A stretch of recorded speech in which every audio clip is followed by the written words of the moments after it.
வணக்கம் நண்பா. எல்லாரும் எப்படி இருக்கீங்க? நல்லா இருக்கீங்களா? ஸோ இந்த பிரம்மியமான காட்சி எங்கன்னு பார்த்தீங்கன்னா, பாம்பன் பஸ் பாலத்துல இருந்து தான்.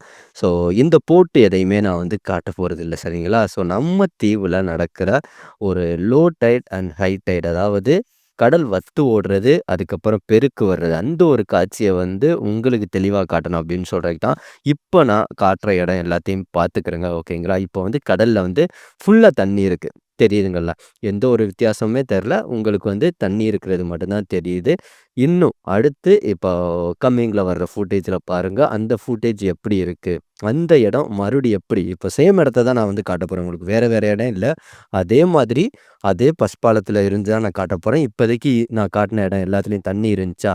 அதே மாதிரி பாருங்க. இப்போ சேம் அதே அ அடுத்த நாளு காலையில ஒரு 6, 7 மணி. அந்த டைம்ல சரிங்களா? எப்படி இருக்கு பாருங்க. தண்ணிகள் எதுவுமே இல்லாம அந்த இடங்கள்ல வந்து வத்து ஓடி இருக்கிறத பாருங்க. ஸோ எங்க ஊர்ல வத்து ஓடுறதுன்னு சொல்லுவோம். அதாவது கடல் வந்து உள்வாங்குறது. ஒவ்வொரு காலநிலையிலயுமே ஆ இந்த வத்து ஓடுறது, பெருக்காகிறது வந்து மாறி மாறி நடக்கும். ஒரு டைம் தென்கடல்ல நடக்கும். ஒரு டைம் வடகடல்ல நடக்கும்.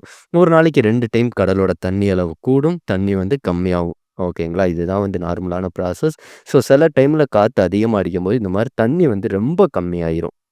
ஸோ, இப்போதைக்கு நான் ஒரு நாளைக்கு முன்னாடி வந்து மதிய நேரம் ஒரு 12, 1 மணி அளவுல ஃபர்ஸ்ட்டா எடுத்தது தான் தண்ணி ஃபுல்லா இருந்தது. அடுத்த நாள் வந்து காலையில 7, 8 மணி அளவுல பாருங்க தண்ணியே இல்ல. இப்ப நான் உங்கள வந்து அங்கேயே கூட்டிட்டு போறேன். சரிங்களா? ஸோ, இதுக்காக தான். ஸோ, இங்கேயே வந்த பின்னாடி எப்படி தண்ணி இருந்த இடங்கள் வந்து ரோடு மாதிரி இருக்கு பாருங்க. இன்னும் கொஞ்ச நேரத்துல தண்ணி வந்துரும். சரிங்களா? ஸோ, இருந்தாலும் நீங்க இதையெல்லாம் பார்க்கணும் அப்படின்னு சொல்றதுக்காக தான். ஸோ, கம்ப்ளீட்டா எப்படின்னா, ஒரு ரோடு போட்ட மாதிரி ஆயிரும். இன்னும் கொஞ்ச நேரத்தில இந்த இடங்கள்ல தண்ணி வந்து, இந்த படகுகள் எல்லாமே மிதந்துரும். சரிங்களா? அதுவரை என்னன்னா, இந்த சின்ன சின்ன சொப்பிகள், அது எல்லாமே இங்கேயே இருக்கும். பட் மீனு, நண்டு எல்லாமே என்னன்னா, தண்ணி வத்த ஆக ஆக அதுக்கேத்த மாரி அது வந்து உள்ள போயிரும். அதுல வந்து எந்த ஒரு பிரச்சனையுமே வராது. ஸோ, இந்த வத்து பெருக்குனால கடல்ல இருக்கிற அந்த உயிரினங்கள், அந்த மீன்கள், அந்த இதுகளுக்கு எந்த ஒரு ப்ராப்ளமுமே வராது. பட் என்னன்னா, அந்த கரையில வச்சிருக்கிறவங்க திடீர்னு வத்து ஓடுறது தெரியாதம்போது, இந்த மாதிரி ஸ்டக் ஆயி நின்றும். தெரியுதுங்களா உங்களுக்கு நான் காட்டுறது.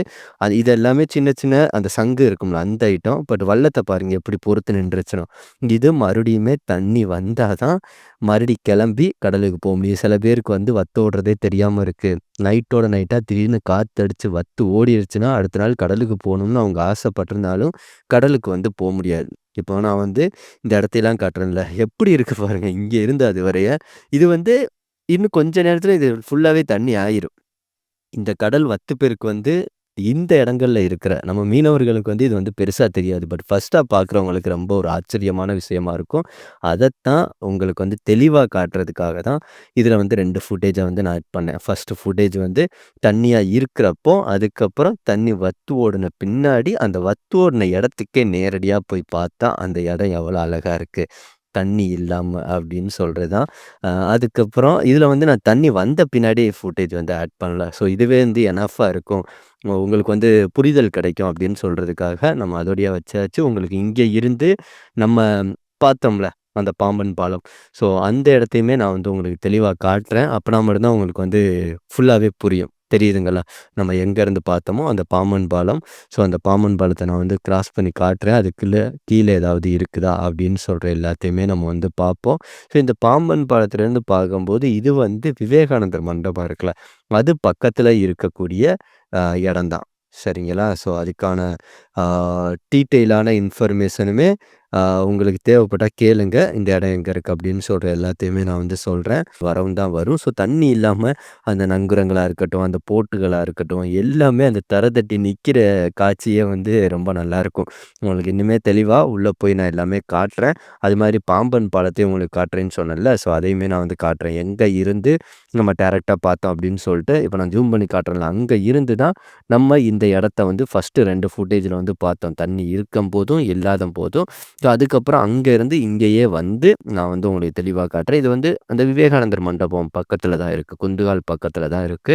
சரிங்களா? இது வந்து பாம்பன சேர்ந்த ஏரியா தான். ஸோ இந்த மாரிலாம் கடல்ல நடக்கிற ஒரு சின்ன சின்ன அழகான விஷயங்கள நீங்க தெரிஞ்சுக்கிறணும் அப்படின்னு சொல்றதுக்காக தெரியுதுங்கல்ல. இது வழியா நம்ம நடந்து வந்து இப்ப நான் வந்து காட்டினேன். இன்னும் ஒரு 3 மணி நேரம், 4 மணி நேரம் கழிச்சு வந்தோம்னா, இந்த இடங்கள்ல நம்ம கால் வைக்கும்போது தண்ணிலாம் பரவாயில்லாம வந்துரும். முட்டு வரைய வந்துரும். சரிங்களா? இன்னும் அலைகள் கூடும்போது, இன்னுமே அதிகப்படியான தண்ணிகள் வரும். ஸோ அந்த நேரத்துக்கு ஏத்த மாதிரி இந்த கடல்கள் எல்லாமே மாறிக்கிறோம். செக்ஷன்ல சொல்லுங்க. ஸோ இந்த மாரி சின்ன சின்ன அழகான விஷயங்கள நீங்களும் தெரிஞ்சுக்கிறணும் அப்படின்னு சொல்றதுக்காக தான் இந்த வீடியோ. நம்ம தீவுல நடக்கிற ஒரு சுவாரஸ்யமான நிகழ்வுகள் சரிங்களா? ஸோ பார்த்துட்டு எப்படி இருந்துச்சு அப்படின்னு சொல்றத மறக்காம கமெண்ட் செக்ஷன்ல சொல்லிட்டு போங்க நண்பா. ஆ இப்ப நான் உங்களுக்கு காட்டுறேன்ல இந்த பாசி, இதையுமே பார்த்துக்கிருங்களேன். இது எல்லாமே என்னன்னா, தண்ணி அதிகமா வந்து அந்த பாசிகள் எல்லாமே கரையோரமா சேர்த்தது. சரிங்களா? ஸோ இப்போதைக்கு தண்ணி வந்து இல்ல, அலைகள் இல்லாதனால அந்த பாசியோட அளவு வரைய கடல் வரும். இன்னும் கொஞ்ச நேரத்தில கடல் கூடும். ஸோ இப்போதைக்கு இருக்கிற அந்த வியூ, அந்த தரை நிக்கிற இடங்கள், அந்த படகுகள் எல்லாத்தையுமே நீங்க பார்த்துட்டு, எப்படி இருந்துச்சு அப்படின்னு சொல்றத மறக்காம சொல்லிட்டு போயிருங்க. தெரியுதா? இங்க வரைய தண்ணி தண்ணி வந்து அந்த பாசி எல்லாத்தையும் கொண்டு போய் அங்க அடைச்சிருக்கு. தெரியுதா? சேர்த்துருக்கு பாருங்க ஃபுல்லா. எவ்வளவுக்கு வத்து ஓடி இருக்கு. அங்க வரையும் ஓடி இருக்கு. இன்னும் கொஞ்ச நேரத்தில் பேருக்கு வந்துடும். இதெல்லாம் வந்து ஒரு காண கிடைக்காத காட்சி. ரொம்ப பேருக்கு தெரியாது. காண கிடைக்காத காட்சி பார்த்துக்கிறேங்க. நம்ம சேனலில் இந்த மாதிரி இன்ட்ரெஸ்டிங்கான ஒரு சின்ன சின்ன இன்ஃபர்மேஷன் எப்போதும் வரும். சப்போர்ட் கொடுத்துட்டு போங்க. ஏன்னா சப்போர்ட் கொடுத்தா அடுத்தடுத்து வேறு ஏதாவது இருக்கிறது எல்லாத்தையும் நம்ம வந்து வீடியோவில் பண்ணலாம். அது மாதிரி இந்த வீடியோ பிடிச்சிருந்துச்சா, நல்லா இருந்துச்சா அப்படின்னு சொல்கிறதையும் ஒரு கமெண்ட் பண்ணிட்டு போங்க. ஏன்னா நம்ம அதுக்குள்ளே பண்ணிக்கிட்டு இருக்கோம். பிடிக்கும் அப்படின்னு சொல்லிட்டு பிடிக்காம கூட இருக்கலாம்ல. அட்லீஸ்ட் அது தெரிஞ்சால் தான் நம்ம அடுத்தடுத்து கொஞ்சம் கரெக்ட் பண்ண முடியும்.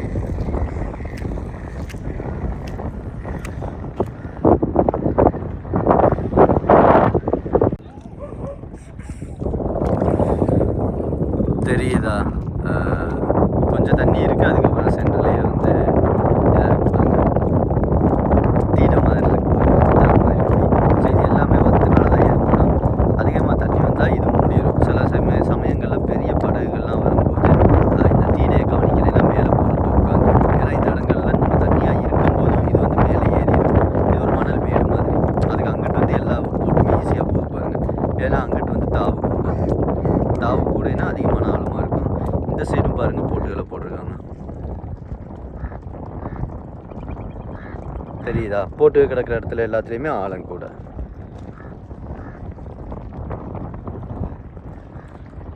இந்த ஒரு வியூவை நீங்கள் பார்க்கணும்னு சொல்கிறதுக்காக தான் இங்கே வந்தோம். தாளைகள்லாம் அதிகமாக இருக்குது. இந்த மாதிரி தாளைகள்லாம் அதிகமாக கனவா வாழும். தெரியுதுங்களா? இந்த மாதிரி தாளைகள் இந்த பாசிகளில் தான் அதிகபட்சமாக இறால், கனவா இது எல்லாமே வாழும். அந்த நேரத்தில் பெருக்காச்சுன்னா இந்த இடங்கள்லாம் கனவா அதிகமாக வரும். குட்டி கனவா. அது ஒரு நல்லா பார்க்குறதுக்கு நல்லாயிருக்கும். பிடிக்கிறதுக்கு கொஞ்சம் கஷ்டம்.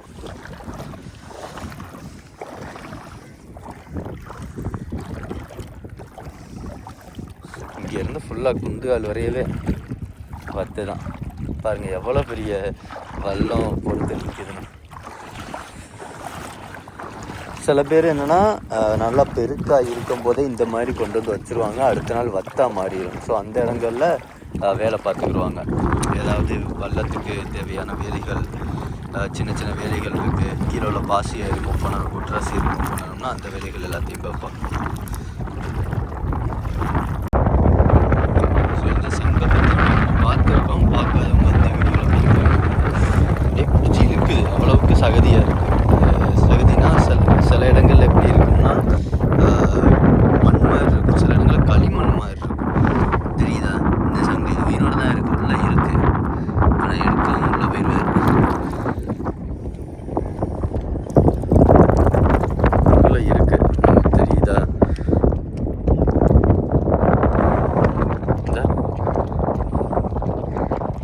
நம்ம தூக்கி போட்டோம்னா ஓடிடுவார். கொஞ்சம் லேட்டாகும் ஓடுறதுக்கு. ஸோ இது சம்மந்தமாக ஒரு வீடியோ ஆல்ரெடி நம்ம கொடுத்துருந்தோம். பாம்பன் கடற்கரையில் குண்டுகால் சரி இங்கே இருக்கிற பார்த்துக்கிட்டீங்களா எப்படி இருக்குது அப்படின்னு சொல்லிட்டு அந்த பெருக்கு ஓடுனதுக்கப்புறம் வத்தானா எப்படி இருக்குது அப்படின்னு சொல்கிறது காட்டுறதுக்காக தான் இங்கே வந்தது.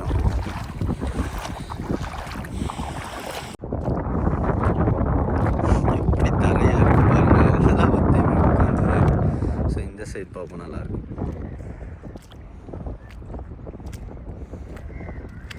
தெரியுதா? இங்கே வரைய தண்ணி தண்ணி வந்து அந்த பாசி எல்லாத்தையும் கொண்டு போய் அங்கே அடைச்சிருக்கு. சேர்த்துருக்கு பாருங்கள் ஃபுல்லாக எவ்வளவுக்கு வத்து ஓடி இருக்கு. அங்கே ஒரே ஓடி இருக்கு. இன்னும் கொஞ்சம் நேரத்தில் பேருக்கு வந்துடும். இதெல்லாம் வந்து ஒரு காண கிடைக்காத காட்சி, ரொம்ப பேருக்கு தெரியாது. காண கிடைக்காத காட்சி பார்த்துக்கிறேங்க. நம்ம சேனலில் இந்த மாதிரி இன்ட்ரெஸ்டிங்கான ஒரு சின்ன சின்ன இன்ஃபர்மேஷன் எப்போதும் வரும். சப்போர்ட் கொடுத்துட்டு போங்க. ஏன்னா சப்போர்ட் கொடுத்தா அடுத்தடுத்து வேறு ஏதாவது இருக்கிறது எல்லாத்தையும் நம்ம வந்து வீடியோவில் பண்ணலாம். அது மாதிரி இந்த வீடியோ பிடிச்சிருந்துச்சா, நல்லா இருந்துச்சா அப்படின்னு சொல்கிறதையும் ஒரு கமெண்ட் பண்ணிட்டு போங்க. ஏன்னா நம்ம அதுக்குள்ள பண்ணிக்கிட்டு இருக்கோம், பிடிக்கும் அப்படின்னு சொல்லிட்டு பிடிக்காமல் கூட இருக்கலாம்ல. அட்லீஸ்ட் அது தெரிஞ்சால் தான் நம்ம அடுத்தடுத்து கொஞ்சம் கரெக்ட் பண்ண முடியும்.